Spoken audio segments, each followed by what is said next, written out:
नमस्कार, स्वागत है आपका। आप देख रहे हैं एसबीसीएन टाइम्स और आपके साथ मैं हूं वैशाली व्यास। आइए बुलेटिन की शुरुआत करते हैं इस वक्त की अहम खबरों के साथ। पंचायत चुनाव की तैयारियों को लेकर मंदसौर कलेक्ट्रेट सभाकक्ष में कलेक्टर ने ली पत्रकार वार्ता। जिला निर्वाचन अधिकारी, पुलिस अधीक्षक के साथ ही कलेक्टर गौतम सिंह ने दी महत्वपूर्ण जानकारी। मंदसौर विधायक यशपाल सिंह सिसोदिया ने निर्वाचन आयोग के समक्ष रखी अपनी मांग। त्रिस्तरीय पंचायत चुनाव में प्रत्याशियों के खर्चे की सीमा को तय किए जाने की रखी मांग। और मंदसौर जिले के बांचड़ा समुदाय को मुख्यधारा से जोड़ने के लिए पुलिस द्वारा चलाया जा रहा है विशेष अभियान। इसी कड़ी में पुलिस ने समुदाय की बस्ती में जाकर किया सीधा संवाद और जानी समस्याएं। प्रदेश भाजपा के प्रवक्ता और मंदसौर से बीजेपी विधायक यशपाल सिंह सिसोदिया ने प्रदेश में हो रहे त्रिस्तरीय पंचायत चुनाव को लेकर प्रत्याशियों के खर्चे की सीमा को तय करने की मांग की है। विधायक यशपाल सिंह सिसोदिया ने एक बयान देते हुए राज्य निर्वाचन आयोग से ये मांग की है कि त्रिस्तरीय पंचायत चुनाव में प्रत्याशियों के खर्चे की सीमा तय होनी चाहिए। विधायक का कहना है कि पूर्व में नगरपालिका और नगर निगम चुनावों में ये व्यवस्था नहीं होती थी, लेकिन बाद में इस व्यवस्था को बदला गया और उन चुनावों में भी खर्चे की सीमा तय की गई। उसी तरह से पंचायत चुनाव बहुत बड़ा चुनाव है, जिसे लेकर इस चुनाव में भी प्रत्याशियों के खर्चे की सीमा तय होनी चाहिए। विधायक यशपाल सिंह सिसोदिया ने इसे लेकर राज्य निर्वाचन आयोग को एक पत्र लिखने की भी बात कही है। देखिए, त्रिस्तरीय पंचायती राज का सबसे बड़ा चुनाव जो लगभग मध्य प्रदेश की 23,000 पंचायतों से सीधा संबंध और संपर्क होता है। लंबा चुनाव है, बड़ा चुनाव है और पिछले बार तो मुझे अच्छे से याद है कि लगभग 62 दिन तक तृतीय चरण की आचार संहिता रही थी और 3 चरणों में चुनाव होने वाला। इस बार भी जो तीसरा चुनाव का जो चरण का होगा उसकी कुल जो लिमिटेशन है आचार संहिता की, वो लगभग 32-38 दिन जा रही है। तो ऐसे में एक दशक पहले जब नगरपालिका नगर निगमों के चुनाव में किसी प्रकार का कोई खर्च नहीं जोड़ा जाता था निर्वाचन के कैंडिडेटों के ऊपर, उसके बाद आंशिक सुधार हुआ और नगरपालिका नगर निगमों में भी आवश्यक जो खर्च है उस खर्च का कहीं ना कहीं दायरा फिक्स हुआ है। इतना बड़ा पंचायत स्तर का चुनाव हो रहा है, त्रिस्तरीय पंचायती राज का बड़ा महत्व है और ऐसे में खर्चीला चुनाव भी है, लंबा चुनाव भी है और उसमें लिमिटेशन कहीं नहीं है। राज्य निर्वाचन आयोग इस बात को संज्ञान में लेवे और इसमें कहीं ना कहीं पंच के, सरपंच के, जनपद पंचायत के प्रतिनिधि के, जिला पंचायत के प्रतिनिधि के, इन सारे जो चुनाव में कहीं ना कहीं खर्च की मर्यादा और खर्च का लिमिटेशन होना चाहिए, ऐसी मेरी अपेक्षा राज्य निर्वाचन आयोग से है और इसको लेकर के मैंने मांग रखी है। आप लेटर वगैरह लिखेंगे क्या? निश्चित रूप से आज ही मैं एक लेटर राज्य निर्वाचन आयोग को अग्रेषित करूंगा और उसमें इस बात को मैं दोहराऊंगा कि एक दशक पहले जब नगर पालिकाओं के चुनाव में, नगर निगमों के चुनाव में पार्षदों के और अध्यक्षों के, महापौर के चुनाव को लेकर के जो सीधे प्रणाली से होते हैं, राजनीतिक आधार पर होते हैं। जब राजनीतिक पर आधारित चुनाव में खर्च की कहीं ना कहीं लिमिटेशन हो गई है, उसकी मर्यादा हो गई, तो त्रिस्तरीय पंचायत राज के चुनाव में भी भले ही वो राजनीतिक आधार पर नहीं है, लेकिन उसको भी कहीं ना कहीं खर्चों के दायरे में लेना चाहिए, क्योंकि बड़ा चुनाव है, खर्चीला चुनाव है, लंबा चुनाव है और लगभग 3 चरणों का चुनाव है। इस आशा का मैं पत्र जरूर अग्रेषित करूंगा। 1.5 दशक से शहर की प्यास बुझाने वाली शिवना नदी प्रदूषण से मुक्त होने का इंतजार कर रही है, लेकिन प्रशासन और जनप्रतिनिधि शहर के नालों का शिवना में मिल रहे पानी को रोक पाने में भी असफल रहे हैं। दावों से आगे कभी प्रयास नहीं बढ़े हैं और नगर पालिका प्लानिंग से आगे नहीं बढ़ पाई है। बारिश के दिनों में नदी कुछ माह के लिए साफ दिखती है, इसके बाद फिर नालों का पानी मिलने के कारण गंदगी बढ़ती है और प्रदूषण का स्तर अधिक बढ़ने के बाद इस नदी के पानी में मछलियों से लेकर अन्य जलीय जीवों का भी दम घुटने लगता है। ऑक्सीजन का स्तर कम होने के साथ नदी में वर्तमान में मछलियों के मरने का क्रम चल रहा है। पानी के ऊपर मरी हुई मछलियां गंदगी के बीच तैरती हुई नजर आ रही है। आपको बता दें कि शिवना नदी में प्रदूषण का स्तर लगातार बढ़ता जा रहा है। नदी का पानी इतना प्रदूषित हो गया है कि मछलियां भी पानी के अंदर जी नहीं पा रही है। इसी कारण मछलियां पानी में मर रही है और पानी के ऊपर मरी हुई मछलियां पिछले कुछ दिनों से तैरते हुए दिखाई दे रही है। नदी में दम तोड़ती मछलियां और लगातार नदी में बढ़ रहा प्रदूषण जिले के जनप्रतिनिधियों से लेकर नगर पालिका और प्रशासन की उदासीनता को बयां कर रही है। बावजूद इसके शिवना नदी को शुद्ध करना तो दूर, इसमें गंदगी ना मिले, शिवना के पानी में मर रही मछलियों व जलीय जीव के लिए भी प्रयास शुरू नहीं हो पा रहे हैं। 100 करोड़ की योजना पर मंजूरी कब होगी नहीं पता। लिहाजा पूर्व में भी शिवना शुद्धिकरण के लिए कई बार योजनाएं बनी हैं। वर्ष 2018 विधानसभा चुनाव से पहले शहर में दौरे पर आए मुख्यमंत्री ने शिवना शुद्धिकरण हेतु 12.5 करोड़ की घोषणा की थी। शहर से होकर गुजर रही शिवना नदी भगवान पशुपतिनाथ मंदिर क्षेत्र और मुक्तिधाम क्षेत्र में सबसे अधिक प्रदूषित है। यहाँ नदी में पूजन सामग्री से लेकर अन्य सामग्री बहाई जा रही है। इसके अलावा नदी में जलकुंभी से लेकर नालों के मिल रहे पानी के कारण इसमें गंदगी का स्तर लगातार बढ़ता जा रहा है। इसके बाद सरकार बदली तो मामला अधर में अटक गया। इसके पहले भी नगर पालिका ने कई बार योजनाएं बनाई पर जमीन पर कोई योजना नहीं उतरी। इधर इप्को टीम ने सर्वे के बाद शिवना के लिए बड़ी योजना बनाई जो अब शासन स्तर पर लंबित है। नालों के मिल रहे पानी के कारण शिवना नदी वर्तमान में नदी कम और नाले के रूप में अधिक दिखाई दे रही है। SBCN टाइम्स के लिए मंदसौर से शुभम चौहान की रिपोर्ट। हिंदू संस्कृति उत्सव समिति 2018 में शिवना की दुर्दशा देखकर जागरूकता का अभियान प्रारंभ किया था। उसके बाद से सामाजिक संगठनों ने प्रयास भी किया था, तो सामने परिणाम दिख रहा है। लेकिन बार बार जवाबदारों को जगाया हमने, विधायक, सांसद, कलेक्टर मनोज जी पुष्प और नगर पालिका के जितने भी अभी तक अध्यक्ष हुए हैं, प्रहलाद जी बनवार, हनीफ जी शेख और सारे CMO को हमने शिवना की दुर्दशा से बार बार अवगत कराया है। लेकिन वो सारे के सारे लोग ऐसे कुंभकर्णी नींद में सोए हुए हैं कि वो शिवना की तरफ बिल्कुल भी ध्यान देना नहीं चाहते हैं। जिसका परिणाम ये है कि ये जिस क्षेत्र पर अपन खड़े हैं यह मंदसौर शहर पवित्र नगरी के अंतर्गत आता है। इसके बावजूद भी आप यहाँ पर दृश्य देखेंगे कि सारा पानी जहरीला हो चुका है और पानी पूरा गुलाबी रंग का हो गया है। जल कुंभी जो होती है वो खाई में जमा होती है, लेकिन नदी के अंदर जल कुंभी जमा हुई है।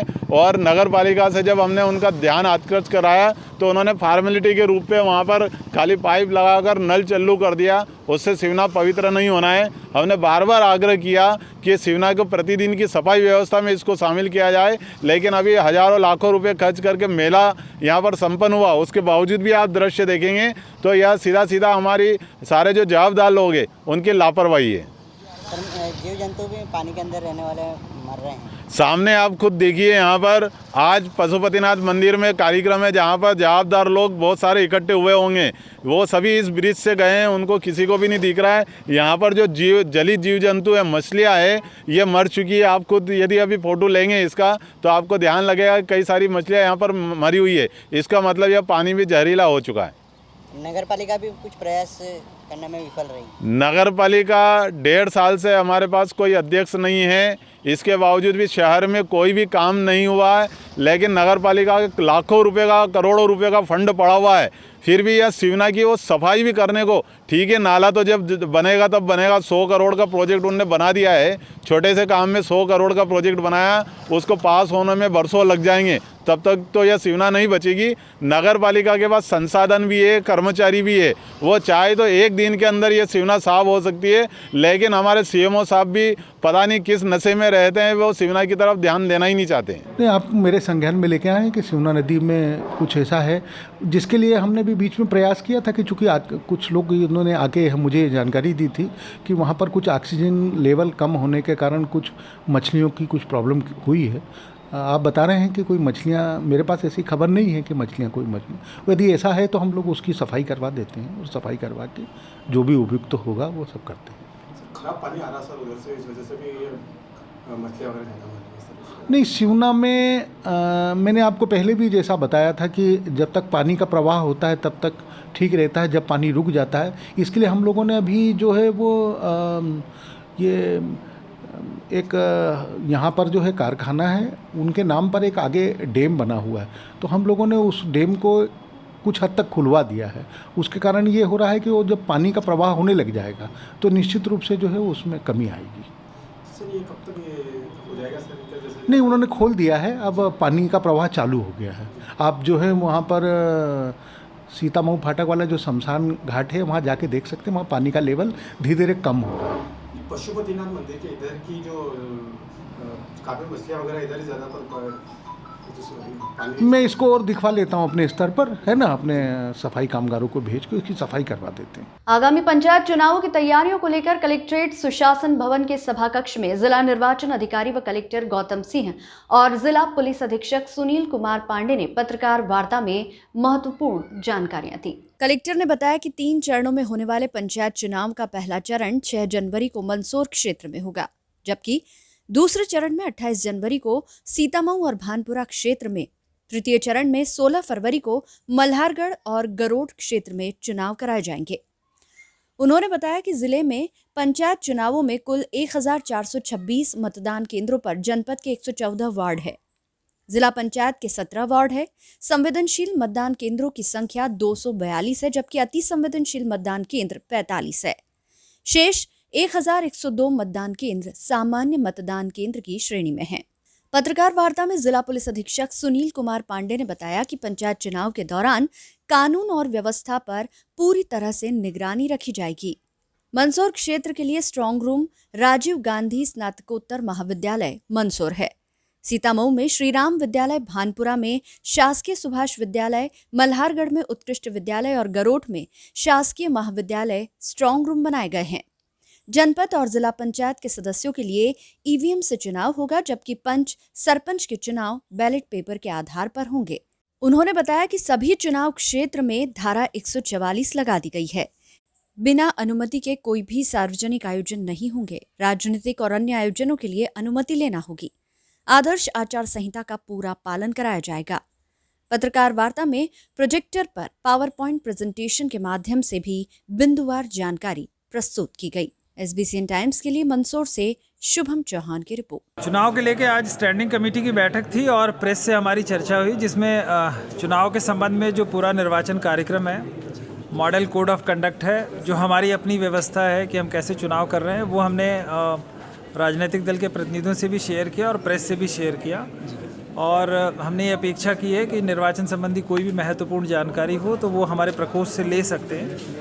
और निर्वाचन के दौरान कोई निर्वाचन अपराध या किसी प्रत्याशी या अभ्यर्थी या किसी राजनीतिक दल की अगर कोई ऐसी गतिविधि है जो निर्वाचन अपराध की श्रेणी में आती है, तो वो उसके संबंध में हमको भी जानकारी दें, जिससे चुनाव हम बेहतर, निष्पक्ष और साफ सुथरा करा सकें। सर, पोलिंग बूथ पे स्वास्थ्य विभाग की क्या जानकारी है? पोलिंग बूथ में इस बार हम कोविड अप्रोप्रिएट बिहेवियर की अपेक्षा करेंगे, तो जितने भी पोलिंग ऑफिसर हैं उनकी स्क्रीनिंग होगी। वो कोई जैसे होता है ना हाई फीवर या ऐसे सिम्टोमेटिक आदमी नहीं जाएगा। और मतदान केंद्र में भी थर्मामीटर रहेगा। जो भी वोटर्स हैं उनकी स्क्रीनिंग करके उनको अंदर जाने देंगे। एक दस्ताना रहेगा जिसके थ्रू वो वोट डाल के वहीं डस्टबिन में डाल देगा। और जो बगैर मास्क के जो लोग आएंगे उनको हम मास्क प्रोवाइड करेंगे। इसके अलावा एक फर्स्ट एड किट भी रहेगा हर मतदान टीम के साथ, तो ज़रूरत पड़ेगी तो दवा वगैरह की व्यवस्था भी रहेगी। जिनके वैक्सीन लग गए दोनों वही मतदान करेंगे, ऐसा कुछ है? ऐसा बिल्कुल कोई निर्देश नहीं है। वैक्सीनेशन का मतदान से कोई संबंध नहीं। देखिए, फ्री एंड फेयर इलेक्शन हो, इसके लिए स्टैटिक जो पोलिंग बूथ पे फोर्स है, इसके अलावा हर 10 पोलिंग बूथ पे एक मोबाइल है, अधिकतम 10 से 15 मिनट में जो पहुंच जाएगी। इसके अलावा हम प्रिवेंटिव कार्रवाई कर रहे हैं और सुरक्षा का वातावरण बना रहे, इसके लिए जो लोग इलेक्शन को डिस्टर्ब कर सकते हैं, जिनके गिरफ्तारी वारंट हैं, जो फरार हैं, उनको सर्च कर रहे हैं। किसी भी तरह से शांतिपूर्ण चुनाव कराना हमारी प्राथमिकता है। इसके लिए पुलिस पूरी तरह तत्पर है। सर, अतिरिक्त पुलिस बल बुलाया जाएगा? ज़रूरत पड़ने पे अभी ऐसी कोई स्थिति नहीं है। हमारे ज़िले में पर्याप्त पुलिस बल है। इसके साथ होमगार्ड के, एक्साइज के, फॉरेस्ट के, इनको भी हम चुनाव ड्यूटी में लेंगे। सर, अति संवेदनशील एरिया में पुलिस की क्या व्यवस्था रहेगी? देखिए, वो मैंने बताया ना, उसके लिए अलग से हम स्टैटिक पॉइंट लगाएंगे, मोबाइल पार्टी लगाएंगे। वहाँ जहाँ पे पहले हम जो हमारे ऐसे संवेदनशील है, वहाँ पुलिस पहले इतना मूव करेगी कि वो बिल्कुल ना हो। हथियार जमा कराने के लिए? बिल्कुल, हथियार सारे के सारे जमा हो रहे हैं, जैसा आपको बता ही दिया गया है। सारे हथियार निलंबित हो गए, उनको हम जमा करेंगे। कुछ क्रिमिनल लोगों को अरेस्ट किया? बिल्कुल करेंगे। मंदसौर जिले के दलोदा थाना प्रभारी संजीव सिंह परिहार ने आज दलोदा कस्बे में घूम रही बिना नंबर की गाड़ियों को दलोदा थाने पर खड़ी करवाया। नगर में बिना नंबर की गाड़ियां बहुत देखने को मिल रही थी। ऑटो डील शोरूम पर खड़ी बिना नंबर की गाड़ियों पर भी चालानी कार्रवाई की गई। जिन गाड़ियों पर नंबर नहीं है उन्हें थाने में लाकर पेंटर से हाथों हाथ नंबर अंकित करवाए गए। दलोदा थाना प्रभारी संजीव सिंह परिहार ने लोगों से अपील की है कि सभी लोग अपने अपने वाहनों पर नंबर प्लेट पर नंबर अंकित करवाएं, ताकि कभी भी कोई घटना घटित हो तो उसकी जानकारी गाड़ी नंबर से पुलिस को सही समय पर मिल सके। SBCN टाइम्स के लिए मंदसौर से परमेश्वर सोलंकी की रिपोर्ट। मामला आजकल लोगों को अवेयर करने के लिए जो बिना नंबर की गाड़ियां होती हैं उनको दलोदा कस्बे से थाने पे लाया जा रहा है, उनसे पूछताछ की जा रही है। तो कुछ गाड़ियां तो शोरूम से लेके आए हैं, जो डायरेक्ट लेके आए हैं उन पे, और जो पुरानी गाड़ियां बिना नंबर की सभी को नंबर प्लेट लगवाने की समझाइश दी, चालानी कार्रवाई की जा रही है। और पेंटर को भी बुला लिया गया है जो नंबर प्लेट थाने पे ही लगवा रहे हैं। फोर व्हीलर भी है, टू व्हीलर भी है। सभी लोगों से निवेदन है कि अपनी गाड़ियों पे नंबर प्लेट लगवाएं, लोगों को समझाइश दें, क्योंकि कोई घटना होने पर जो बिना नंबर की गाड़ी वाला होता है वो भाग जाता है, उसकी शिनाख्त नहीं हो पाती, वो पकड़ नहीं पाता। जो भी बिना नंबर की गाड़ी आपके आसपास दिखे उनको समझाइश दें कि अपनी गाड़ियों में नंबर डल। मंदसौर जिले के कई इलाकों में बांछड़ा समुदाय के अधिकांश परिवार देह व्यापार में संलिप्त है, जिन्हें समाज की मुख्यधारा से जोड़ने के लिए पुलिस द्वारा विशेष अभियान चलाए जा रहे हैं, जिसके तहत पुलिस विभाग के कई अधिकारी इस समुदाय की आबादी वाली बस्ती या गाँव में जाकर इन लोगों से मिल रहे हैं। पुलिस द्वारा इन्हें समझाइश दी जा रही है कि ये लोग देह व्यापार के दलदल से निकलकर समाज की मुख्य धारा से जुड़े नए नए रोजगार को अपनाएं और स्वावलंबन तथा स्वाभिमान का जीवन जिए। एक समय वह भी था जब पुलिस इस समुदाय के किसी गांव में जाती थी तो एक बच्चा भी सामने नहीं आता था, लेकिन धीरे धीरे इतनी जागरूकता तो आई है कि अब बांछड़ा समुदाय के लोग शांति से बैठकर पुलिस की बात सुनने लगे हैं। हालांकि पुलिस की इस पहल से पहले भी कई युवा पारंपरिक देह व्यापार से हटकर पुलिस ट्रेनिंग, पटवारी परीक्षा, अन्य रोजगार जैसे आयामों से जुड़े भी है। मंदसौर SDOP सौरभ कुमार के साथ थाना DSP किरण चौहान, DSP अजाक, रवि सोहेल, दलोदा थाना प्रभारी संजीव सिंह परिहार व बीट प्रभारी नरेंद्र मखवाना ने दलोदा थाना क्षेत्र के आक्या गांव के पास इस समुदाय की बस्ती में जाकर सीधा संवाद किया तथा उनकी समस्याएं भी जानी। बस्ती वालों के मुताबिक उनके पीने के पानी के कुएं में गंदगी व मुक्तिधाम की समस्या भी सामने आई थी, जिसे SDOP सौरभ कुमार के आदेश पर मौका निरीक्षण किया जाकर जल्द ही समस्या हल करने की बात कही गई। SBCN टाइम्स के लिए मंदसौर से ललित शंकर धाकड़ की रिपोर्ट। बांछड़ा समुदाय एक वर्ग है जो समाज में काफ़ी पिछड़े हुए हैं, तो उनके बीच जो है जो सामाजिक कुरीतियाँ हैं उनको दूर करने के लिए और उनको समाज की मुख्य धारा से जोड़ने के लिए मध्य प्रदेश शासन द्वारा जो है विभिन्न योजनाएं चलाई जा रही हैं। तो उसी के तहत जो होता है माननीय कलेक्टर महोदय और SP महोदय के मार्गदर्शन में ये मुहिम जो है पिछले 1 हफ्ते से चल रही है। उनके बीच जा कर के हम उनकी जो भी शासन की योजनाएं हैं उनके बारे में बताते हैं। संबंधित महिला बाल विकास, अपने महिला अपराध शाखा, DSP, फिर जो है अजाक शाखा, सभी लोग हम लोग जा कर के उनको उनके बारे में जो भी लाभान्वित योजनाएं हैं उसके बारे में उनके बीच में चर्चा करते हैं, उनकी समस्याओं के बारे में जानते हैं, उनके समस्याओं को दूर करने के हम लोग उपाय भी करते हैं, जिससे उनके नए पीढ़ी है, नए बच्चे हैं, वो भी समाज की मुख्यधारा में आ सके, नई नौकरी या सरकारी नौकरियों में प्रशिक्षित होकर के अपनी भागीदारी सुनिश्चित कर सकें। अभियान कब से कब तक चलेगा? पिछले कुछ दिनों से इस अभियान को काफ़ी ज़्यादा प्राथमिकता दे रहे हैं हम लोग, और अभियान निरंतर रूप से उनके आगामी उत्थान तक लगातार चलता रहेगा। इसमें जितने सारे शासन के स्टेक होल्डर्स हैं सभी से मैं भागीदार ले करके इस समुदाय को आगे जो है समाज की मुख्यधारा से जोड़ने के लिए इनको लगातार जो है अब मुहिम के रूप में लिया गया है, और इसका सफलता और परिणाम धीरे धीरे मिलेगा हमें। लगभग सभी गांव इसमें कवर हो जाएंगे? जी, मंदसौर ज़िले के जितने सारे जो है गांव हैं इनसे जुड़े हुए जहां इनकी आबादी है सभी को इसमें शामिल करते हुए सभी जगह जागरूकता अभियान चलाया जा रहा है। सर क्या रिस्पांस मिल रहा है अभी इस गाँव जा रहे हैं? इसमें नए बच्चे और जो है बच्चियां हैं सभी इनके तरफ से और महिलाएं हैं खास करके, तो उनको समूह बना करके रोज़गार और कुटीर उद्योग के बारे में बताया भी जा रहा है। तो इसका बहुत अच्छा रिस्पांस मिल रहा है। करीब जो है अभी कल ही जो है हम लोगों ने आक्या जो है ग्राम में गए थे हम लोग, वहाँ पे इनके बीच में हम लोगों ने चर्चा की, तो करीब जो है 100 से ज़्यादा व्यक्ति वहाँ पे हम लोगों के बीच में चर्चा के लिए हाजिर हुए थे। तो बहुत अच्छा रिस्पांस मिल रहा है इस अभियान को और आगे भी हम लोग इसको निरंतर करते रहेंगे। मंदसौर जिले के भैंसोदा में गत दिनों हुए गोलीकांड मामले में प्रशासन ने आरोपियों के अतिक्रमणों पर बुलडोजर चलाया। गौरतलब है कि 12 दिसंबर को एक विवाह कार्यक्रम में संत रामपाल के प्रवचन के दौरान कुछ असामाजिक तत्वों द्वारा फायरिंग की गई थी, जिसमें एक व्यक्ति की गोली लगने से मौत हो गई थी। इस पर मृतक के परिजनों द्वारा आरोपियों की अवैध संपत्तियों की जब्ती, अतिक्रमण हटाने की मांग की गई थी, जिस पर प्रशासन द्वारा बुधवार अलसुबह से ही आरोपियों के अवैध अतिक्रमणों पर बुलडोजर चलाया जा रहा है। जेसीबी की सहायता से अवैध संपत्तियों को तोड़ा जा रहा है। वहीं मामले में नामजद आरोपियों को प्रशासन द्वारा संपत्ति की जानकारी देने हेतु नोटिस भेजे गए हैं। मामले में पुलिस द्वारा 6 आरोपियों को राउंड अप किया जा चुका है। वहीं मुख्य आरोपी शैलेंद्र ओझा फरार है, जिसकी पत्नी व माता को आरोपी की संपत्तियों की जानकारी देने हेतु नोटिस भेजा गया है। वहीं इस दौरान मंदसौर जिले के कई थानों का पुलिस बल मौजूद है। SBCN टाइम्स के लिए मंदसौर से शुभम चौहान की रिपोर्ट। दिनांक 12 दिसंबर को जो घटना घटित हुई थी, उस घटना में हम लोगों ने 302 का अपराध पंजीबद्ध किया। अपराध पंजीबद्ध करने के बाद आरोपी जो है उनकी धरपकड़ की, तो हमें सफलता मिली है 6 आरोपी पकड़ने की। अभी तक हमने राउंड अप किए 6 आरोपी। साथ ही साथ अन्य आरोपी के विरुद्ध जो कार्रवाई संधारित किया जाना था, उसके संदर्भ में यह है कि उनके ऊपर इनाम उद्घोषणा के लिए हमने पत्राचार चालू किया है और जल्दी से जल्दी आज ही दिनांक तक इनाम उद्घोषणा कर दी जाएगी।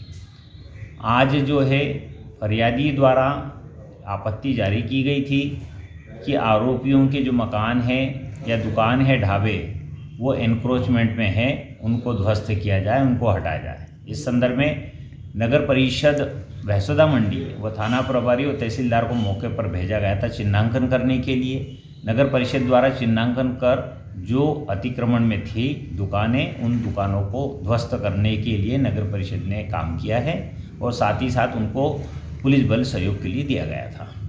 अभी तक की कार्रवाई में 6 आरोपी अरेस्टिंग हो चुके हैं। नगर परिषद के द्वारा अतिक्रमण की कार्रवाई संधारित की गई है और अन्य फरार आरोपियों के विरुद्ध इनाम उद्घोषणा की कार्रवाई जारी है। नाहरगढ़ के समाज सेवी बाबूलाल जी सुराणा के निधन की खबर रविवार को नगर में लगी तो पूरे नगर में शोक की लहर छा गई। इनकी शव यात्रा में बड़ी संख्या में लोगों ने पहुंचकर श्रद्धांजलि अर्पित की। नाहरगढ़ ग्रामवासियों द्वारा नाहरगढ़ के समाज सेवी बाबूलाल जी सुराणा के निधन के बाद श्रद्धांजलि कार्यक्रम का आयोजन किया गया एवं उनके जीवन पर प्रकाश डालते हुए बताया कि समाज सेवी बाबूलाल जी सुराणा द्वारा नाहरगढ़ के हर सामाजिक कार्यों में बढ़ चढ़कर हिस्सा लिया जाता था।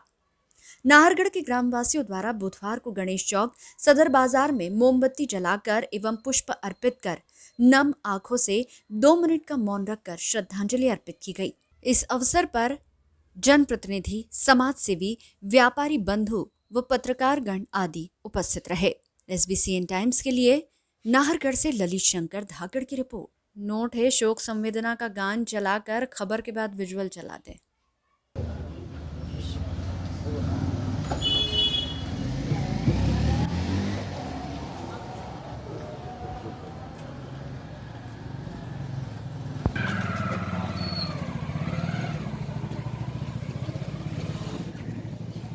सभी पुष्पांजलि अर्पित करते हुए अपना स्थान ग्रहण कर लें। 2 मिनट का मौन हम रखेंगे। सभी रुके।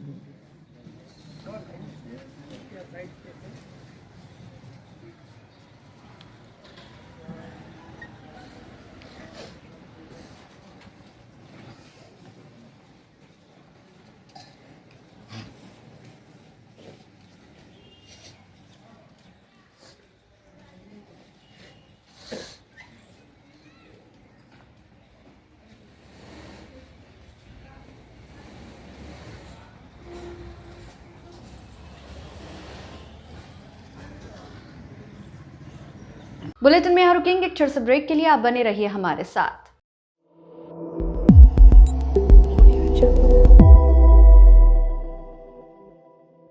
वार्ड नंबर 13 गांधीनगर में इन दिनों सड़क चौड़ीकरण का कार्य किया जा रहा है। नगर पालिका व सड़क निर्माण ठेकेदार द्वारा विगत 15 वर्षों से रह रहे झुग्गी झोपड़ी वासियों के कच्चे मकानों को मंगलवार को जेसीबी की सहायता से तोड़ दिया गया, जिसे लेकर आज बुधवार को भीम सेना व आदिवासी संगठनों के पदाधिकारियों के साथ रहवासी कलेक्टर कार्यालय पहुंचे, जहां मुख्यमंत्री व नगर पालिका के खिलाफ जमकर नारेबाजी करते हुए कलेक्टर के नाम एक ज्ञापन नायब तहसीलदार पिंकी साठे को सौंपा गया, जिसमें बताया कि आदिवासी भील समाज जो लोग पिछले 15 वर्षों से बड़ी पुल, पठान बाबा की दरगाह, वार्ड नंबर 13 गांधीनगर में झुग्गी झोपड़ी व कच्चे निर्माण के मकानों में परिवार सहित निवासरत है, उन्हें नगर पालिका निमश द्वारा वर्तमान में गांधीनगर में रोड चौड़ीकरण के नाम पर एक पक्षीय कार्रवाई करते हुए झोपड़े तोड़ दिए गए, जबकि उक्त स्थान पर रोड की दूसरी तरफ कुछ अतिक्रमण कर बहुमंजिला निर्माण कर रखा है, जिससे कि रोड काफी सकरा हो गया है, जिस और नगर पालिका द्वारा कोई कार्रवाई नहीं की जाकर गरीबों को बेघर किया जा रहा है,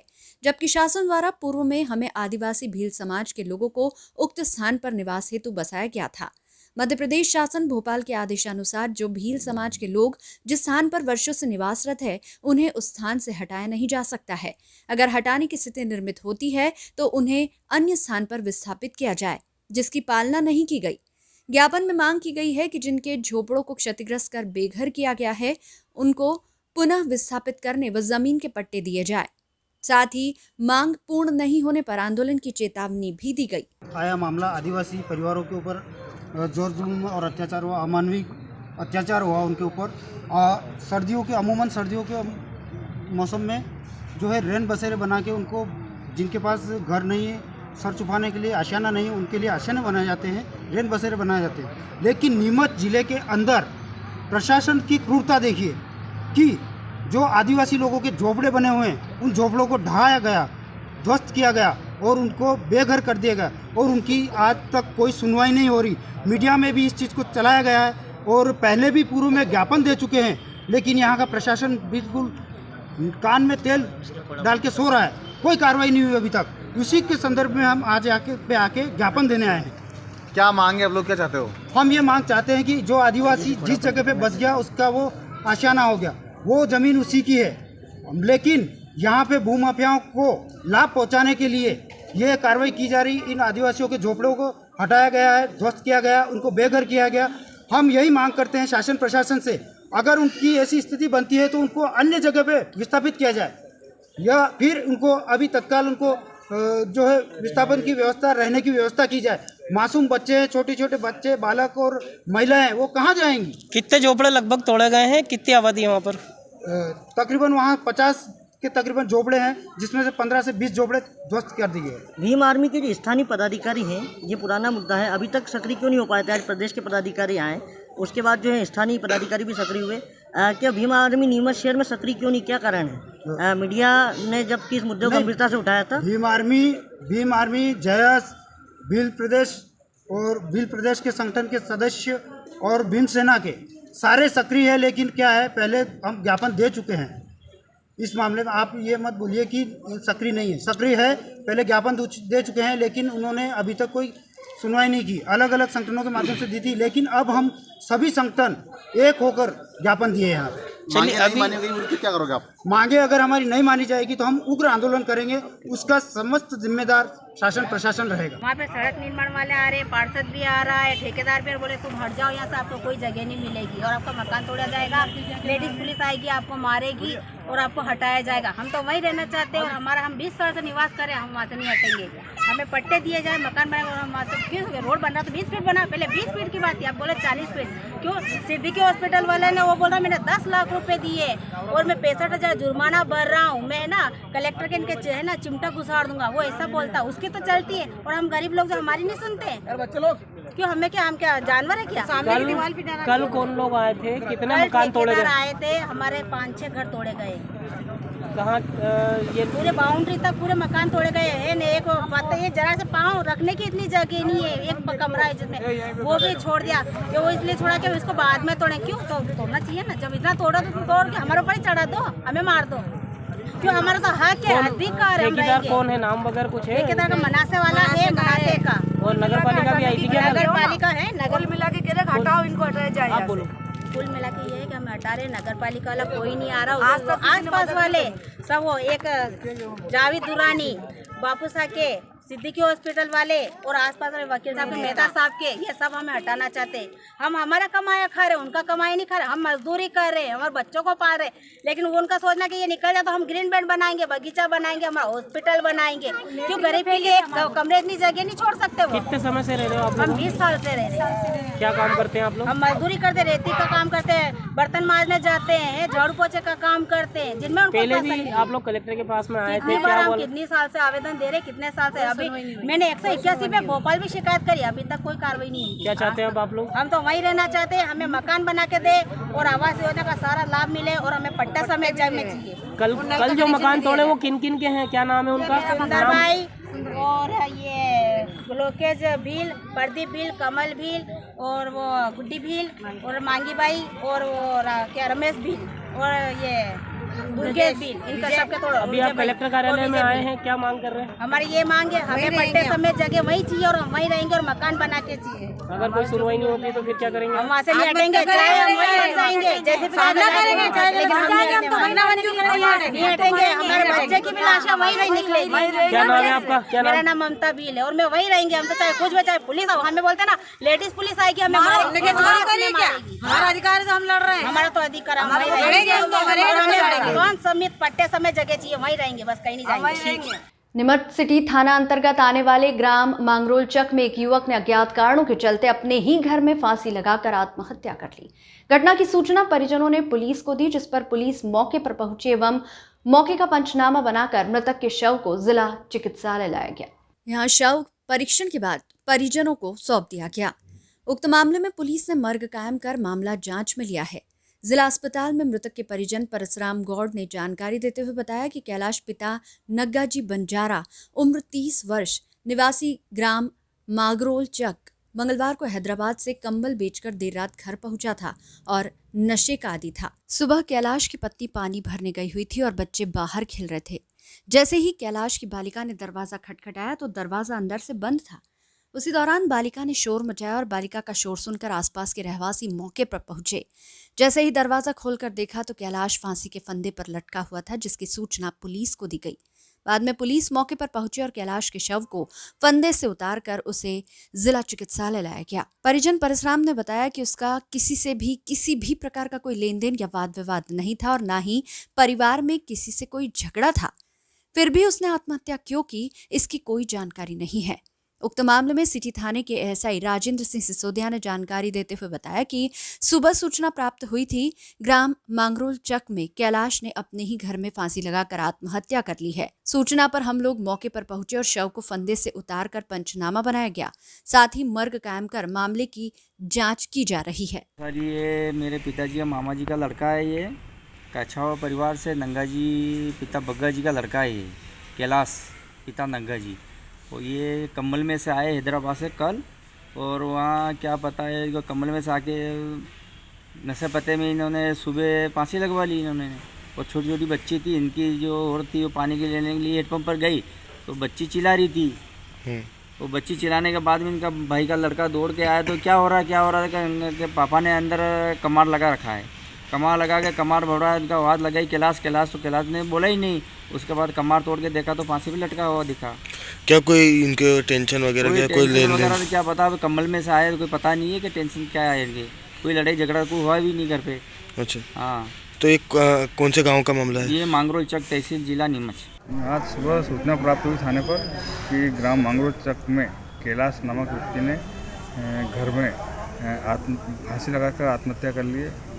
सूचना पर मांगरोल चक गए, मृतक कैलाश का शव फंदे से उतारकर पीएम हेतु नीमच अस्पताल लाए हैं। मर्ग कायम किया गया है और जांच जारी है। क्या कारण कोई सामने से कुछ? इसके आत्महत्या कोई कारण सामने नहीं आया है। ये कल ही बेंगलोर से आया था, कंबल का व्यापार करता है तो बेंगलोर गया था, तो बेंगलोर से कल ही आया था। आज सवेरे उसने 10 बजे करीब आत्महत्या कर ली। ऐसा बताया जा रहा है नशे में भी? हाँ, शराब पीने का आदी था, वो शराब भी पी रखी थी उसने सवेरे, ऐसा गाँव वालों ने बताया है। बुधवार सुबह लेवड़ा अंडरब्रिज के पास सीआरपीएफ के जवान की ट्रेन की चपेट में आने से दर्दनाक मौत हो गई।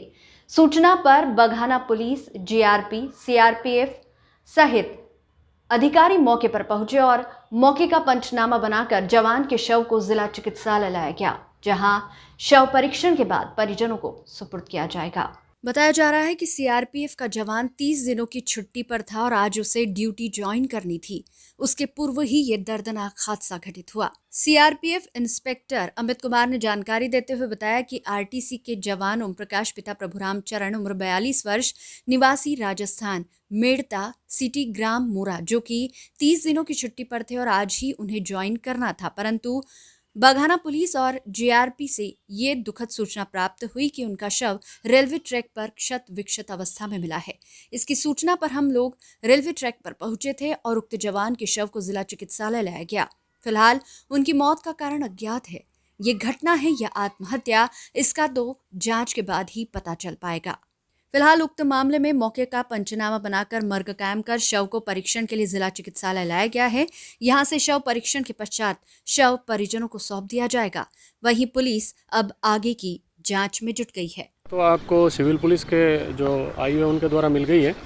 बाकी हमें सिविल पुलिस के और जीआरपी थाने के द्वारा हमें सूचना मिली थी हमारे उच्चाधिकारियों को, तो उसके बाद हम घटनास्थल पर पहुँचे थे। तो जो लेवड़ा अंडरब्रिज के पास में बताया गया था कि हमारा एक आरटीसी का जवान ओम प्रकाश छरंग, पिता का नाम प्रभुराम, और ये मेड़ता सिटी के गांव मोरा के रहने वाले हैं। लगभग 42 साल उम्र थी। 30 दिन की छुट्टी गए थे और छुट्टी से आज इनकी रिपोर्टिंग थी, तो हमें ये दुखद सूचना मिली कि उनका ट्रैक पे छत विक्षत हालत में शव मिला है। तो हम अपने जवानों के साथ और अपने उच्चाधिकारियों के साथ वहाँ पे पहुँचे और वहाँ से इनकी डेड बॉडी रिकवर करके हम पोस्टमार्टम के लिए मोर्चरी में लाए। सर, क्या कोई कारण नहीं, ऐसा कोई कारण नहीं है। अभी कारण तो कुछ नहीं बता सकते क्योंकि वो छुट्टी पे थे और छुट्टी से आए थे, तो हमारे पास ऐसा कोई कारण नहीं है। कोई विभागीय दबाव सामने आया हो या कोई पारिवारिक ट्रैक पे कैसे पहुंचे, मतलब कि वो ट्रेन से गिर गए या आ रहे थे, क्या कुछ बात सामने ही प्रथम दृष्टया? इसके बारे में कुछ पता नहीं, वो बाद में जांच के बाद ही पता चलेगा। हाँ, आज प्रातःकाल उसमें रेलवे विभाग से सूचना आया था कि लेवड़ा उसमें पोल के पास एक व्यक्ति की लाश छत विक्षिप्त हालत में पड़ी है। तो सूचना पर तत्काल हम लोग रेलवे ट्रैक लेवड़ा पे पहुंचे थे। तो वहाँ पे देखा था कि एक व्यक्ति बिल्कुल छत विक्षिप्त हालत में रेलवे ट्रैक के किनारे पड़ा हुआ था। तो उसमें तलाश अपन करी तो उसमें मालूम पड़ा कि वो सीआरपीएफ का जवान था और 1 महीने की छुट्टी गया था। अब वो छुट्टी से वापस उसके परिवारजनों को हमने फ़ोन लगा के पता किया है, तो बता रहे थे कि छुट्टी आया था मेड़ता सिटी से और मेड़ता सिटी से वो कल ही वापस आया था नीमच के लिए। तो अपन ने इस मर्ग देहाती नाल से लेके मर्ग कायम किया है अभी और पोस्टमार्टम के लिए अभी डेड बॉडी को अस्पताल में लाए हुए हैं। क्या मृतक का क्या नाम बताया जा रहा है? मृतक का नाम था ओम प्रकाश छरंग। पिता का नाम है प्रभुराम छरंग। प्रथम दृष्टया क्या बात सामने आई, मतलब किस तरह की बात सामने दिखाई गई वहाँ पे? प्रथम दृष्टया तो अभी क्लियर नहीं है। अभी तो बस डेड बॉडी को अपन हॉस्पिटल में लाए हैं। बाद दौरान जांच ही क्लियर हो पाएगा कि क्या स्थिति थी। उम्र क्या बताई जा रही है? लगभग 42 से 44 साल के बीच का। कहाँ का निवासी है? मेड़ता सिटी राजस्थान। जाति क्या है?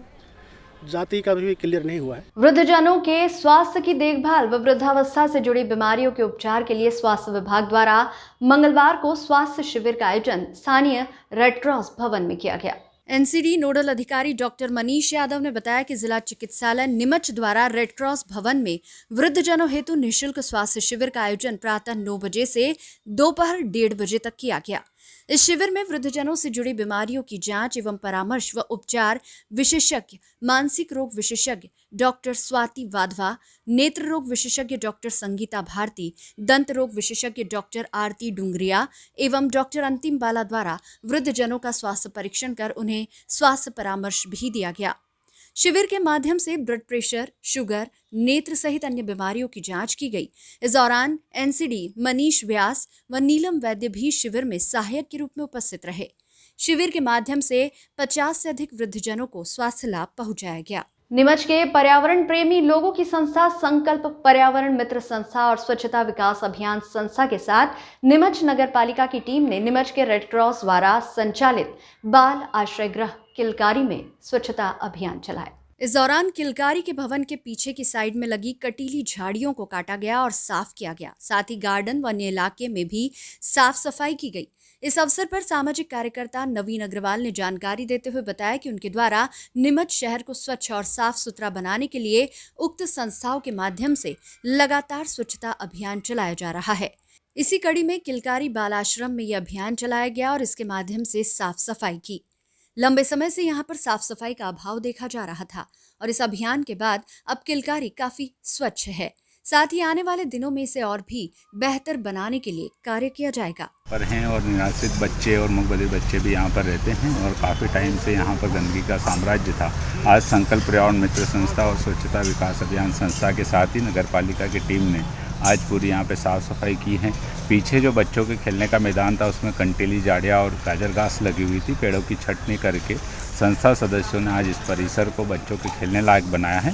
साथ ही ये सामने का जो बगीचा देख रहे हैं इसको हम लोग व्यवस्थित डेवलपमेंट करने की ओर अग्रसर हैं और आज इसकी पूरी साफ़ सफाई की गई है। निरंतर संकल्प पर्यावरण मित्र संस्था और स्वच्छता विकास अभियान संस्था हमारे महासचिव किशोर जी बागड़ी और अध्यक्ष शर्मा जी के मार्गदर्शन में निरंतर कार्यशील हैं और नीमच को स्वच्छ और सुंदर बनाने का और पर्यावरण युक्त बनाने का हम लोगों ने संकल्प लिया। शहर की प्रतिष्ठित फर्म MS सॉल्वेज के खिलाफ एक शिकायती आवेदन लेकर मंगलवार को जवाहर नगर निवासी शिकायतकर्ता प्रकाश वर्धानी पिता स्वर्गीय बखत राय वर्धानी एक बार फिर कलेक्टर की जन सुनवाई में पहुंचा, जहां उसने कलेक्टर मयंक अग्रवाल के समक्ष मय दस्तावेजों के एक शिकायती आवेदन दिया। साथ ही सोया प्लांट MS सॉल्वेज पर फर्जी तरीके से मनी लॉन्ड्रिंग, हवाला कारोबार व टैक्स चोरी कर 5,000 करोड़ रुपए का घोटाला करने के आरोप लगाए।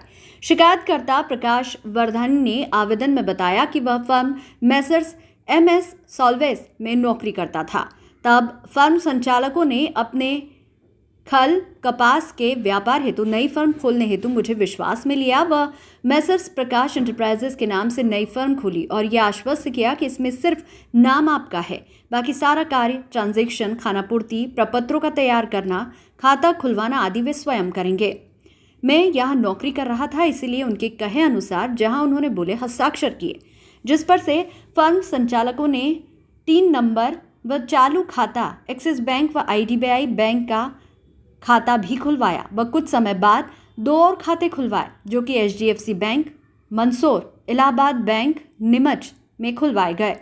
इसी प्रकार संचालकों नवीन अग्रवाल व उसके साथी डायरेक्टरों ने मुझे दबाव में लेकर व मोहरा बनाकर मैसर्स प्रकाश एंटरप्राइजेस फर्म सन 2014 में उसके नाम से खोल ली व 4 चेक बुकों पर हस्ताक्षर लेकर अपने कब्जे में कर ली और चेक्स का दुरुपयोग किया।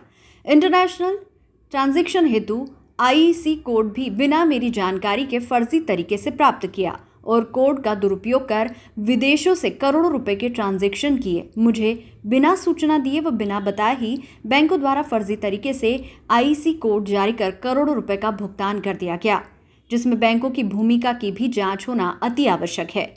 मेरे साथ छल कपट व बेईमानी के आशा से करोड़ों रुपए के ट्रांजैक्शन उसके नाम से सोया DOC विक्रय कर हवाला कारोबार कर लिए, जबकि मैं इस प्रकार के व्यापार करने के तरीके से पूर्णतः अनभिज्ञ हूँ। नहीं मेरे पास करोड़ों रुपए हैं जिनसे मैं इतना बड़ा व्यापार कर सकूं। जब दिनांक 7/3/2017 को एंटी एब्जन ब्यूरो आयुक्त वाणिज्यिक कर भोपाल के जांच अधिकारी मेरे घर व MS सॉल्वेज के प्लांट पर व उनके घर पर सेल्सेक्स आदि की जांच हेतु पहुंचे, तब पहली बार मुझे ये ज्ञात हुआ कि मेरे नाम से फर्म खुलवाकर टैक्स बचाने के लिए करोड़ों रुपए के लेन देन कर लिया गया है, जिसकी करोड़ों रुपए की पेनल्टी बनती है व करोड़ों का कर चुकाना बाकी है, जिस पर मैंने अधिकारियों को अपने दिए गए स्टेटमेंट में सारी सच्चाई से अवगत कराया।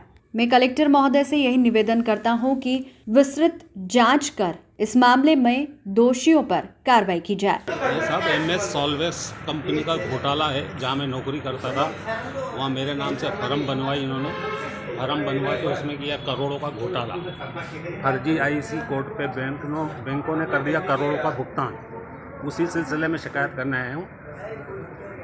ये कौन सा मामला है, किस बात को लेकर के मतलब बताया जा रहा है कि करोड़ों का भुगतान जो किया गया है, ये कैसे किया गया? मतलब ये फर्जी IEC कोड जारी करवाया MS सॉल्वेज वालों ने, उस पर भुगतान हुआ ही है। मैंने कभी अपने फर्म के नाम से IEC कोड जारी नहीं करवाया।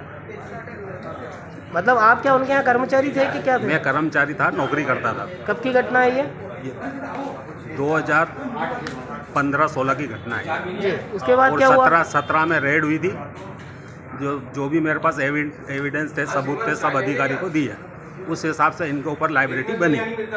जो मेरी ये तनख्वाह का भुगतान नहीं कर रहे, ये बोल रहे हैं भाई तू अपने ऊपर ले ले, अपने सर पे ले ले, हम निपटाएंगे। मैंने कहा जो काम मैंने किया नहीं मैं अपने ऊपर क्यों लूँ। तो वो तनख्वाह भी मेरे को नहीं दे रहे हैं, कहीं काम भी नहीं करने दे रहे हैं, जो इसलिए मैं यहाँ पे शिकायत करने आया। कितनी तनख्वाह आपकी बन रही है और घोटाला कंपनी द्वारा कितना किया गया है? कंपनी द्वारा 5,000 करोड़ से ऊपर का घोटाला है। ये छोटा मोटा घोटाला नहीं है। पर यहाँ पे मैं 4 साल से चक्कर खा रहा हूँ, एसपी कार्यालय, कभी कलेक्टर कार्यालय, कभी कैंट थाने पे, कोई सुनवाई नहीं हुई आज तक, कोई कार्रवाई नहीं हो पा रही है। आपकी तनख्वाह कितनी बाकी है?